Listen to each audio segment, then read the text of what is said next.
नमस्कार मित्रांनो, आज आपण बनवतो एक विस्की बेस कॉकटेल जे की काफी सिंपल आणि काफी युनिक आहे। हे कॉकटेल आपण इझिली घरात बनवू शकतो। तर चला बनवूया कॉकटेलला। सगळ्यात पहिले घेऊया एक शेकर आणि ॲड करूया त्यात 20 ml जिंजर ज्यूस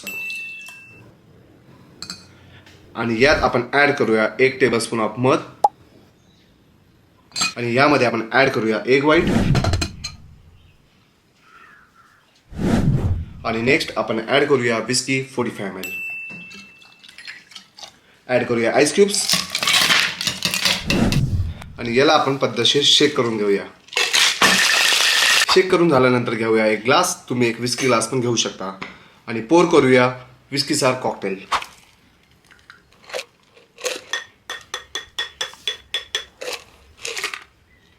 गार्निशिंग करूया लेमन व्हील संग आणि अशा प्रकारे आपण बनवून रेडी केला आहे एक विस्की सार कॉकटेल, ज्यात आपण ॲड केलेला आहे जिंजर, हनी, विस्की आणि एग व्हाईट। ट्राय करा रेसिपीला आणि फॉलो करा ड्रिंक्स विथ गुप्ताजीला।